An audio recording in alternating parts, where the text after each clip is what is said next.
Fed up with crime and violence, many good people who live in the infamous section of Albuquerque, long known as the war zone, have worked very hard to drive out the bad guys. Police and the city and the county governments have also thrown major resources into the battle to make that a safe place to live, even officially changing the district's name.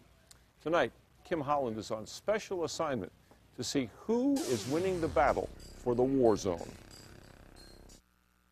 According to police, the man was shot in the face. A house in the 200 block of Shawnee Court Southeast about a stabbing. It's notorious for violence. People who appeared to be intoxicated, walking out with bags of booze. For decades, everyone knew it as the war zone. It's a 10-square-mile section of Albuquerque, roughly from San Mateo to Eubank and Gibson to Lomas. Right in the heart of it, the Trumbull Mesa neighborhoods. Just the busiest hair command in the city. This undercover narcotics officer and his co-workers know the area all too well. Usually all the deals and the prostitution will go off on these side streets here. But residents have been pushing for changes. In 2009, the city, the county, and the state legally changed the name of the 5 neighborhoods that used to be nicknamed the War Zone to the International District. Residents continue to push for a new image, but has anything really changed in the 3 years since? Ask this resident who cares for his grandchildren. Here, the bullets, one right after the other. And talk to his grandkids who find the bullets where they play. Because we get scared, like if people shoot, a big boom like that. So has the name change helped do anything for the crime?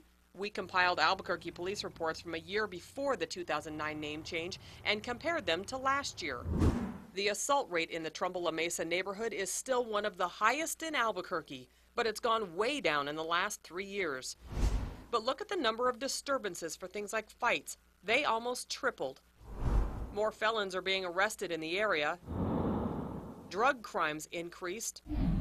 And so did sex crimes like prostitution. There's a lot of proactive work to do out here. Drive the streets today and you'll see the prostitutes and drug deals. In fact, after 5 minutes of riding with the undercover narcotics officer, Hey, knock it off. Knock it off. we came upon this drunken street brawl.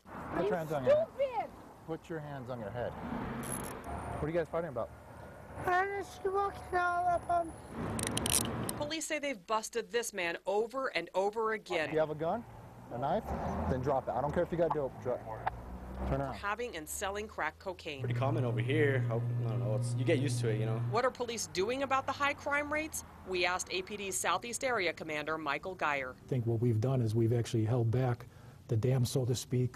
You know, it could have been much worse. Geyer points to Operation Hotspot, where, starting last January, dozens of federal, county, and local officers began using patterns to predict crimes and target enforcement. Crimes did go down, but police say resources have let up and the numbers inched up again. I think that some of the drugs that are very addictive, those people don't change their spots. And I think that public health, some of the programs just don't cure these people overnight. Nancy Burse is the District 6 Coalition and La Mesa neighborhood president. She says changing the name to the International District has changed people's attitudes and perception, and that criminal activity will eventually follow. Think long term. It's not going to happen next year or the year after that. Burse thinks it will take 15 to 20 years.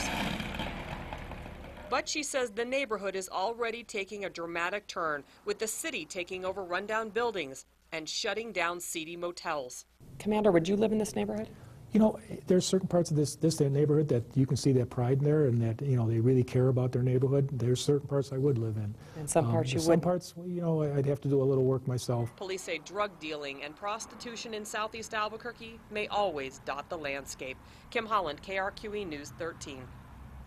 There's also this. Albuquerque police say a recent survey of people who live in the International District found 70% say they feel safe overall, but they are still concerned about gangs and about drugs.